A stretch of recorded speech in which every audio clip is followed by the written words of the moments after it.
नमस्कार छात्रों, मैं अनुराग शुक्ला। मेरे सामने उपस्थित हैं सीएम मिश्रा सर और मध्य प्रदेश मुख्य परीक्षा के संबंध में जो आपका चौथा प्रश्न पत्र है, चतुर्थ प्रश्न पत्र, उससे रिलेटेड जो कुछ भी विषय वस्तु है उस पर हम बातचीत करना चाहते हैं। सर से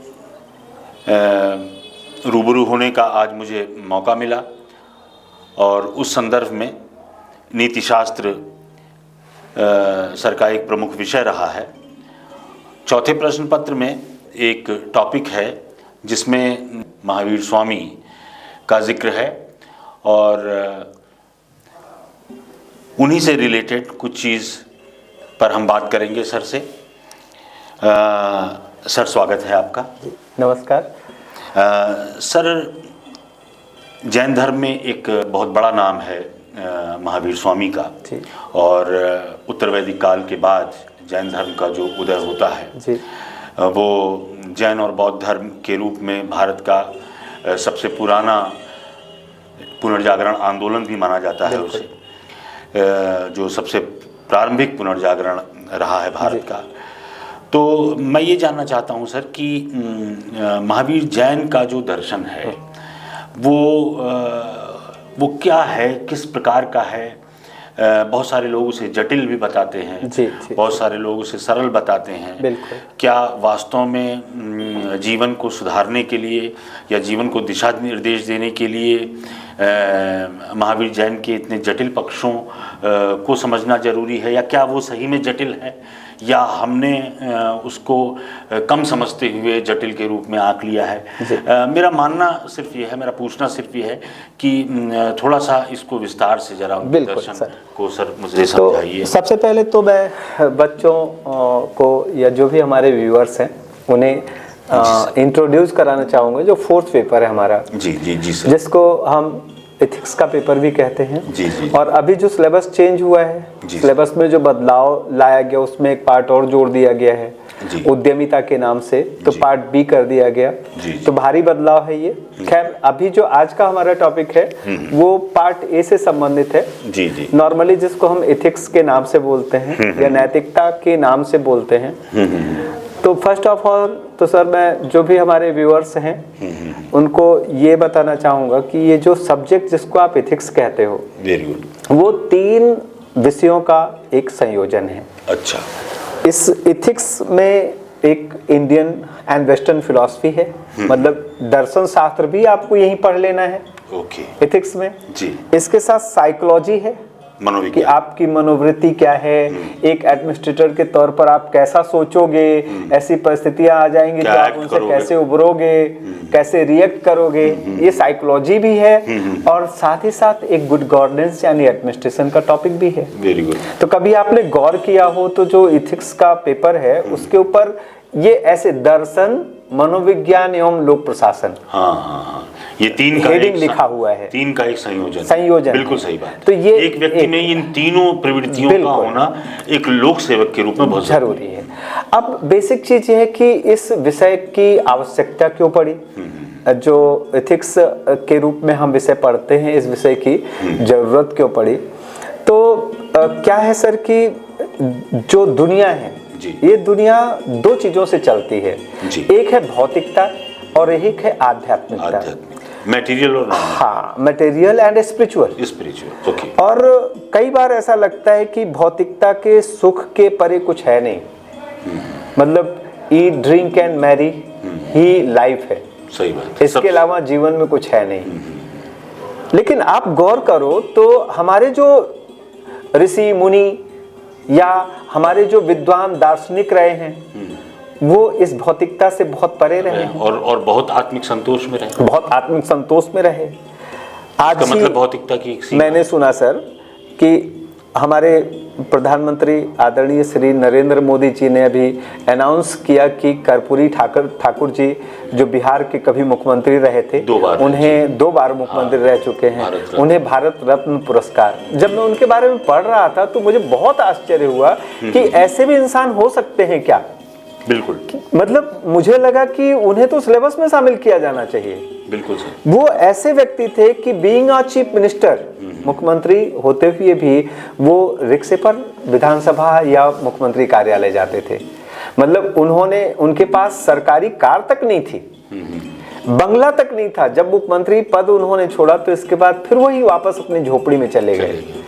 ये है सर जिसको हम कहते हैं वो एक जो बिल्कुल ठोस समाजवादी नेता। बाकी आजकल के जो नेता खुद को सोशलिस्ट कहते हैं, ये तो मुझे लगता है सिर्फ दिखावा है। हाँ सर, चीजें बहुत बदल गई की आड़ में जो देश लूट, केवल विचारधारा ही रह गई। विचारधारा का अंगीकरण, उसका आत्मसातीकरण नहीं हुआ। लोगों ने नाम के लिए विचारधारा को फॉलो किया। सबके लिए तो नहीं कह सकते हम, लेकिन हाँ परिवर्तन तो बहुत तेज है, और चूंकि दौर भौतिकवाद का है तो उससे अब मैंने एक चीज और देखी सर कि एक इंसान भौतिकता के क्षेत्र में, यानी जो उसका मटेरियलिस्टिक अचीवमेंट्स हैं, चाहे उसको पीक पर छू ले, इसके बावजूद भी उसमें जो एक सेटिस्फैक्शन होना चाहिए लाइफ को लेकर के, वो नहीं है। वो कभी भी जो सर्वपल्ली राधाकृष्णन, वो कभी भी एपीजे अब्दुल कलाम, वो कभी भी स्वामी विवेकानंद, वो कभी भी महात्मा गांधी जैसी एक संतुष्ट जीवन जीने की कल्पना ही नहीं कर सकता है। मतलब पूरा जिंदगी हाय हाय जीता है और हाय हाय करते करते वो मर जाता है। तो क्या लाइफ का यही अल्टीमेट गोल है? क्या है इस लाइफ की फिलॉसफी? तो सर इस मामले में हम लोग बहुत खुशकिस्मत लोग हैं जी।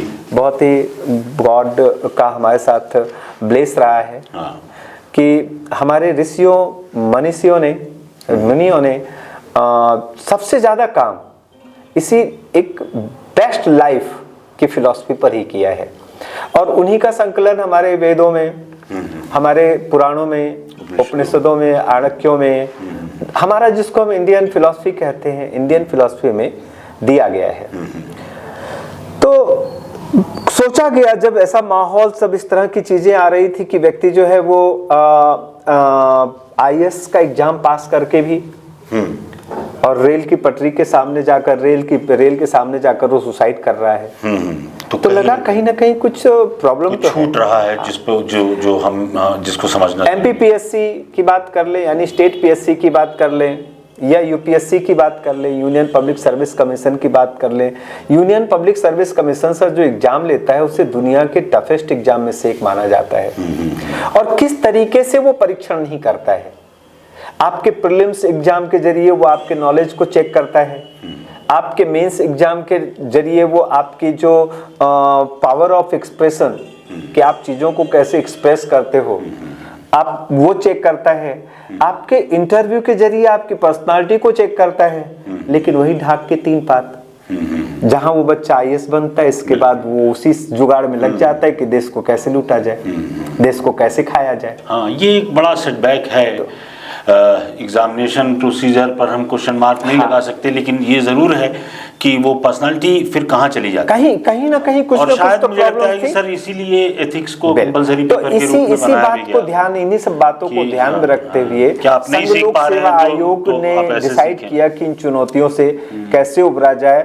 जो हमारे आयोग, संघ लोक सेवा आयोग है, गवर्नमेंट की सहायता से उसने कई समितियों या आयोगों का गठन किया, उनकी रिकमेंडेशंस आई, और उनकी रिकमेंडेशंस पर ही फिर ये टॉपिक जिसको हम एथिक्स कहते हैं हमारे सिलेबस में ऐड किया गया। और ये सोच करके एक नेक नियत के जरिए कि हो सकता है शायद इसी से कुछ अच्छे लोग हमें मिल जाए जो राष्ट्र निर्माण के लिए काम कर सके। तो सर इसी कड़ी में सर इसी क्रम में हमारे एक जो महावीर स्वामी जी हैं, महावीर स्वामी जी का दर्शन मैं आपके सामने आज रखूंगा, सरल तरीके से समझाने की कोशिश करूंगा। तो फर्स्ट ऑफ ऑल तो वही बात है कि चाहे महावीर स्वामी जी हों, चाहे स्वामी दयानंद सरस्वती जी हों, चाहे शंकराचार्य आदि गुरु शंकराचार्य हों, चाहे हम जो श्री अरविंदो घोष हों, गौतम बुद्ध हों, सभी का मेन इंटेंशन या मेन क्वेश्चन यही है कि इस जीवन को सबसे बेहतरीन तरीके से कैसे जिया जाए। एक तरफ महात्मा बुद्ध जी हैं। महात्मा बुद्ध कहते हैं कि सबम दुखम, सभी दुखी हैं। तो अल्टीमेटली उनका गोल है कि इस दुनिया को दुख से कैसे मुक्त कराया जाए। दूसरी तरफ हमारे महावीर स्वामी जी हैं, जिनके बचपन का नाम वर्धमान है और इन्हें बोधित्व की प्राप्ति या कैवल्य सुप्रीम नॉलेज की प्राप्ति होती है और उस आधार पर ये जो बातें बोलते हैं उसे हम जैनिज्म के नाम से, यानी इनकी फिलॉसफी जो है जैन दर्शन के नाम से, जैनिज्म के नाम से जानी जाती है। तो मैं उसी के कुछ कंपोनेंट्स आपको समझाना चाहूंगा। जी बिल्कुल। तो देखिए, सबसे पहले तो है महावीर स्वामी का द्रव्य का सिद्धांत।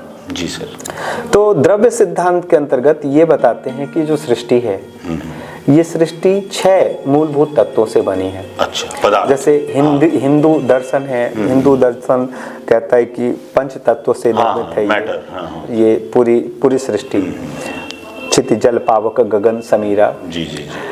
लेकिन महावीर स्वामी इसमें एक तत्व मतलब एक एक्स्ट्रा और जोड़ के इसे 6 बना देते हैं। अच्छा। अब सबसे पहले तो आप समझिए कि वो 6 तत्व क्या हैं। तो इन 6 तत्वों को आसान भाषा में समझने के लिए हम इसके 3 पेयर बनाते हैं। पहला पेयर है पुद्गल और जीव का। पुद्गल और जीव, ये पहला पेयर है, सबसे इंपॉर्टेंट है, इसलिए इसको सबसे पहले रखा है। पुद्गल और जीव, यहीं से समझना शुरू करते हैं। तो पुद्गल क्या है? पुद्गल जो भौतिक पदार्थ है, अच्छा, वो पुद्गल है। मटेरियल, हमारा जो शरीर है, ये बॉडी जो फिजिक है, मैं समझ गया, 5 तत्वों से निर्मित, जी। ये पुद्गल है। अच्छा। लेकिन इसके अंदर जो जीव है, जीवन है, लाइफ है, प्राण है, वो जीव है, सोल, यस, आत्मा भी कह सकते हो आप इसे। तो पहला पेयर ये हो गया, पुद्गल और जीव। जीव जिसमें है वो जीवित है, और जीव निकल जाए पुद्गल से तो पुद्गल निर्जीव हो जाता है। इसका मतलब आप ये कह सकते हो सर कि जीव ही पुद्गल को चैतन्यता या कॉन्शियसनेस प्रोवाइड करता है। चेतना उसी से चेतना से है, उसी से गतिशीलता है, उसी से जीवन है। बिल्कुल। इसके बाद महावीर स्वामी कहते हैं कि जीव के अंदर एक गुण है, खास गुण। उस गुण को नाम देते हैं अनंत चातुष्टय।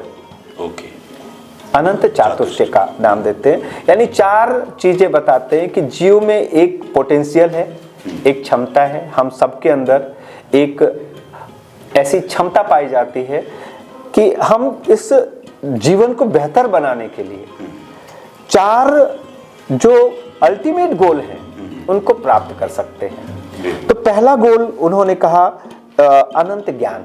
अच्छा, मतलब जिसको कहते हैं अल्टीमेट नॉलेज। जैन धर्म में इसे कैवल्य ज्ञान कहा गया। ओके, तो जो कैवल्य ज्ञान प्राप्त कर लेता है वो कैवलिन कहलाता है। और अभी तक ये कहा गया है सर कि कैवल्य ज्ञान की प्राप्ति सिर्फ महावीर स्वामी को हुई है। क्या बदलाव आ जाता है कैवल्य ज्ञान प्राप्त कर लेने के बाद? कि आपका जो कंट्रोल आपकी इंद्रियों पर हो जाता है। आप अपनी इंद्रियां, और जो 6वीं इंद्रिय के रूप में मन को डिफाइन किया गया है, आप उस पर विजय प्राप्त कर लेते हैं। इसलिए जितेंद्रिय या महावीर कहलाते हैं। जिन कहलाते हैं। आप सभी बंधनों से मुक्त हो जाते हैं, निर्बंध हो जाते हैं। तो ये है अनंत ज्ञान। दूसरा जो अनंत चातुष्टय का दूसरा गोल है कि जब आप इस तरह से केवल ज्ञान को प्राप्त करते हैं तो आपका विजन बहुत ब्रॉड हो जाता है। ठीक, आपका जो नैरोनेस है, नैरोनेस खत्म हो जाता है। आप बहुत दूर तक देखने लगते हैं। छोटी छोटी चीजों में उलझे रहने की बजाय बड़े कैनवास पर काम करने लगते हैं। आप यहीं से एक कॉन्सेप्ट और पैदा होता है जिसको कहते हैं स्यादवाद। तो स्यादवाद, महावीर स्वामी जी कहते हैं स्यादवाद किस में पैदा होता है? स्यादवाद पैदा होता है जिसका विजन नैरो होता है। जो संकीर्ण दृष्टि का स्वामी है वो सत्य को देख नहीं पाता। जबकि सत्य के कई रूप। हाँ, सत्य के कई रूप ही सत्य नहीं है। यस, बिल्कुल। उन्होंने उदाहरण तैयार रहना चाहिए कि इसका एक अलग डायमेंशन भी हो सकता है। सत्य के रूप अनेक है। कहने का मतलब ये है सर कि एक हाथी है और हम सब अंधे हैं, और हाथी के अलग अलग अंगों को पकड़ करके, क्योंकि हमारी क्षमताएं वहीं तक है, हम सिर्फ उतना ही समझ पा रहे हैं। हम हाथी के पैर को ही पूरी हाथी समझ रहे हैं और कोई हाथी के कान को हाथी समझ रहा है, और इस तरह से हम आपस में लड़ रहे हैं। हमारा विजन सीमित है। हमारा विजन सीमित है। इसका मतलब वही सत्य नहीं है। बिल्कुल, हम देख नहीं पा रहे हैं। अब हमारा हाथी का पैर क्या है सर? हमारा हाथी का पैर है, कोई कह रहा हमारे ये भगवान है, तो कोई कह रहा हमारा ये भगवान है, कोई कह रहा हमारा ये रास्ता है। स्वामी विवेकानंद जी ने अमेरिका में 1893 में शिकागो में भाषण दिया था सर, और बहुत प्रभावशील भाषण था, बहुत प्रभावी भाषण था।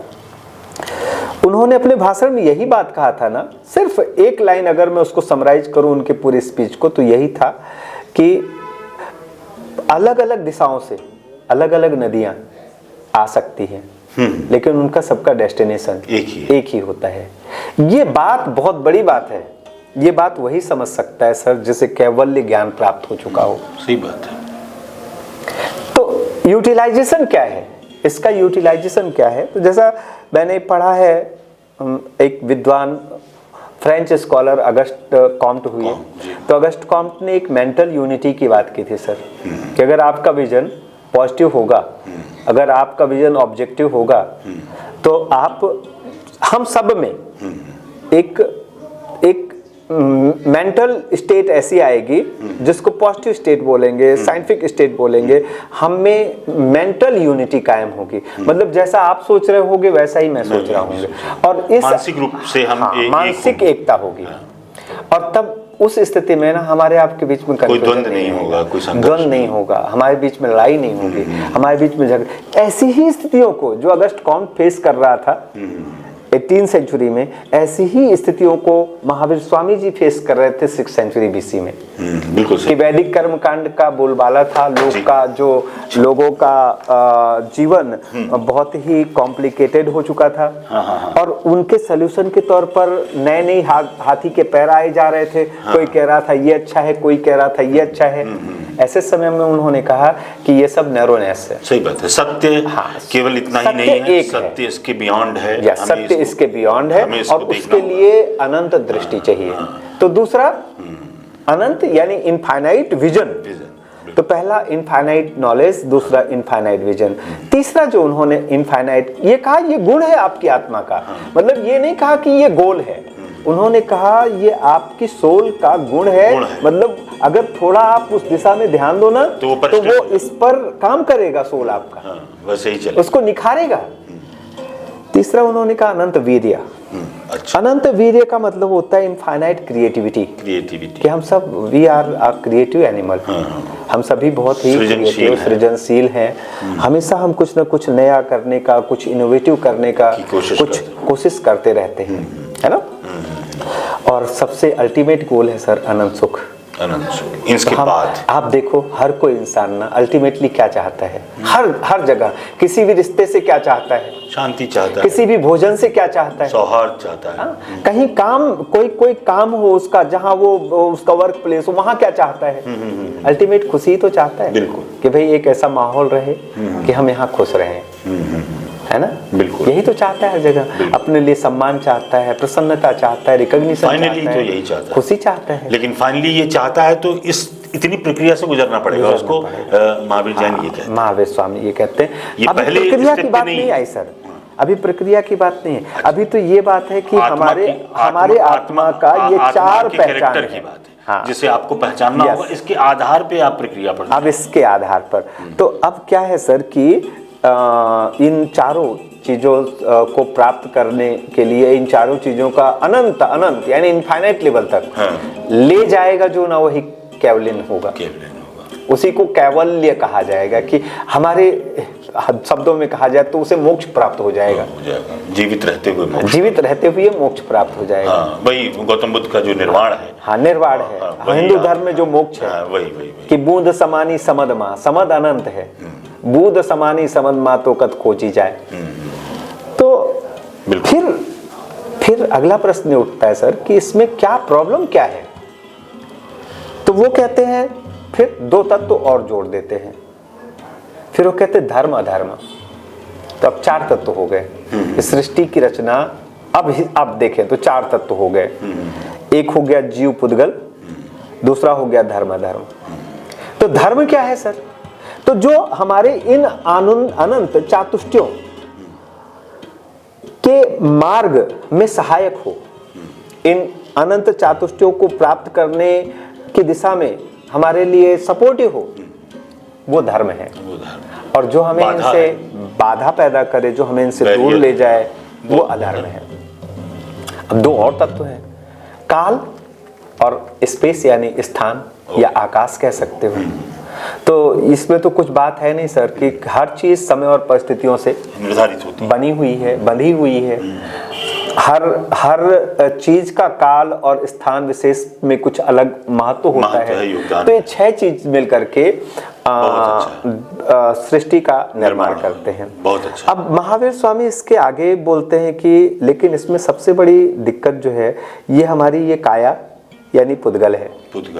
ये क्या करती है, ये अपने सुख के लिए, मतलब ये समझ नहीं पाती कि जो रियल प्लेजर है वो कहाँ है, वो कहाँ है। अज्ञानतावश ये क्या करती है, हमसे तरह तरह के कर्म करवाती है। यू कैन से धत्कर्म, समझिए, है ना।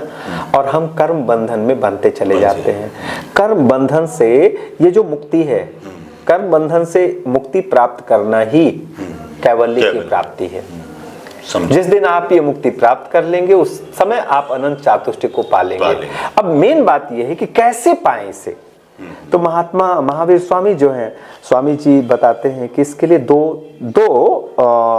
प्रक्रियाओं से आपको गुजरना पड़ेगा, यानी हमारी 2 बातें माननी पड़ेंगी। एक को नाम दिया गया है त्रिरत्न। तो त्रिरत्न क्या है सर? जैन धर्म का त्रिरत्न क्या है? तो त्रिरत्न बड़ा रिपीटेडली पूछा जाता है प्री में कि जैन धर्म का त्रिरत्न परीक्षा में भी शॉर्ट नोट में पूछा जाता है। तो त्रिरत्न में सबसे जो पहला रत्न है वो है सम्यक ज्ञान। बिल्कुल। तो सम्यक ज्ञान क्या चीज है?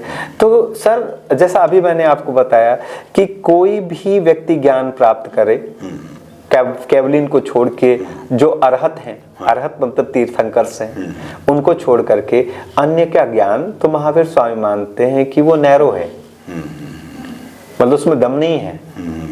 तो ये जो अरहत हैं, जो तीर्थंकर्स हैं, इन्होंने ही कैवल्य ज्ञान प्राप्त किया है। तो इनका बताया गया ज्ञान, इनके द्वारा जो ज्ञान दिया गया है, वो सम्यक ज्ञान है। सारा ज्ञान सम्यक। हाँ, वही सब ज्ञान। मतलब अगर सीएम मिश्रा या अनुराग शुक्ला आपको कोई नॉलेज दे रहे हैं, तो that is not the right knowledge, क्योंकि हम सब बंधे हुए हैं तमाम तरह के कर्म बंधनों से। और हम निर्बंध नहीं, सीमाएं होंगी, हमारी सीमाएं और परिवेश परिस्थिति जन्य, हमारा कुछ उसके पीछे निहितार्थ होगा, हमारा लाभ हानि, ऐसी चीजें हो सकती हैं, पूर्वाग्रह भी हो सकते हैं। लेकिन निर्ग्रंथ जो है, जो सभी ग्रंथियों से, सभी बंधनों से निर्बंध हो गए, उनका ज्ञान जो है वो सुप्रीम नॉलेज है। वही राइट नॉलेज है। फिर इसके बाद कहते हैं सर, दूसरी चीज है कि सम्यक आस्था। सम्यक आस्था श्रद्धा कह लीजिए, है ना। विश्वास तो मैं नहीं कहूंगा, कई जगह सम्यक विश्वास भी लिखा जाता है, लेकिन सर विश्वास कैसी चीज होती है?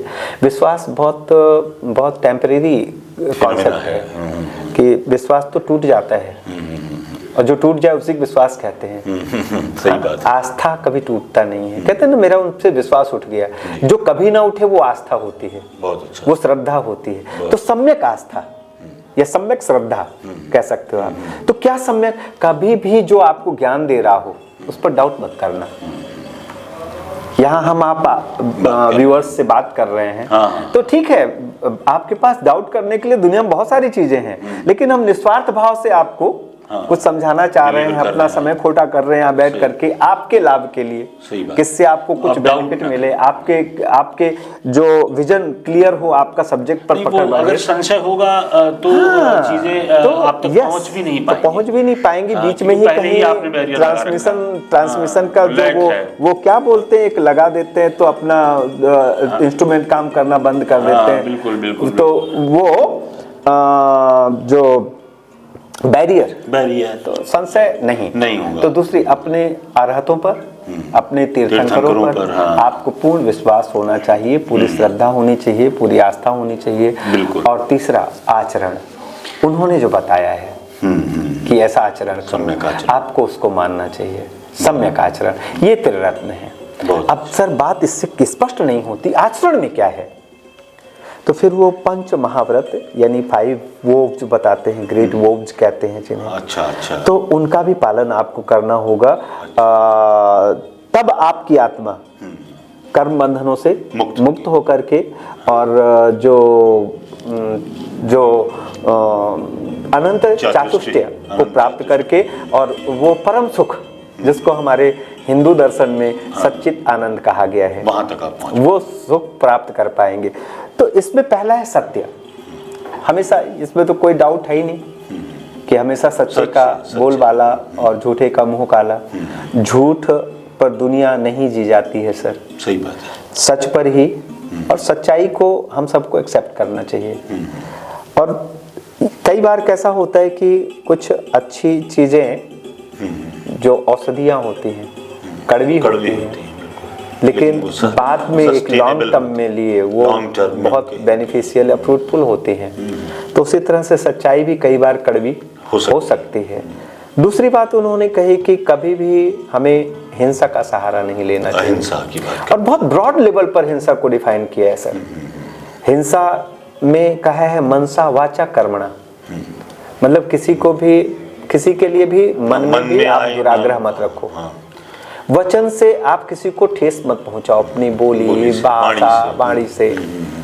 ओके, कहते हैं ना कि ऐसी वाणी बोलिए मन का आपा खोए, आपन आपह को शीतल लगे औरन शीतल होए।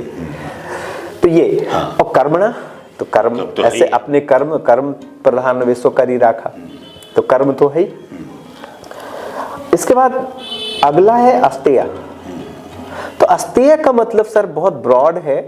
अस्तेय का मतलब अस्तेय और अपरिग्रह, ये 4-5 मतलब हाँ, ये 5 महाव्रत हैं, 5वें महाव्रत। और इन दोनों को अलग अलग नहीं समझ सकते हम। इन दोनों को समझने के लिए हमें इनको एक करना होगा। तो उसमें आता है सबसे पहले अपरिग्रह। तो परिग्रहण का मतलब होता है कि किसी चीज को अपनाना, लेना, ग्रहण करना। और अपरिग्रहण का मतलब ना ग्रहण करना, ना लेना। तो कहते हैं कि हमें किसी भी चीज का ग्रहण, संचय, कलेक्शन नहीं करना चाहिए। आवश्यकता अनुरूप जितना है उसका हमें उपभोग करना चाहिए। बाकी जो अतिरिक्त है हाँ, यही बात महात्मा गांधी जी ने भी कही है। उन्होंने कहा महात्मा गांधी जी ने भी यही ट्रस्टीशिप के पास आपकी जरूरत के लिए पर्याप्त है, लेकिन लालच के लिए वो छोटी है। तृष्णा के लिए कम पड़ जाएगी। तृष्णा के लिए कम पड़ जाएगी। आपकी तृष्णा अगर है, लालच है, तो उसके लिए आपका लोभ है, हफ्सीपना है, तो उसके लिए तो पूरी दुनिया ही छोटी है।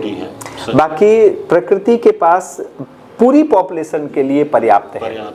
लेकिन समस्या वहीं पैदा होती है ना कि जब सबके लिए एक, सपोज कर लिए अपनी कॉलोनी है, हर घर में पानी आता है, 500 लीटर पानी की व्यवस्था सबके लिए की गई है, लेकिन एक कोई जो है 5000 लीटर इकट्ठा कर ले, तो इसका मतलब क्या है? इसका मतलब है कि बहुत सारे परिवारों को नहीं मिलेगा, वंचित डिप्राइव करेगा वो। वही तो सोसाइटी में एक विकलांगता, सही बात है, पैदा होगी, एक सिक सोसाइटी को हम जन्म देंगे। तो अपरिग्रह इसी से संबंधित है कि आपकी जितनी, महात्मा गांधी ने इसे ट्रस्टीशिप कहा। मतलब महात्मा गांधी का जो सिद्धांत है वो ईसोपनिषद, ऐसा माना जाता है सर कि बिना डिसिप्लिन के, बिना अनुशासन के कोई जीवन नहीं होता है। अगर आप सब कुछ सिस्टम में, ऑर्डर में लाना चाहते हो तो your life should be very discipline.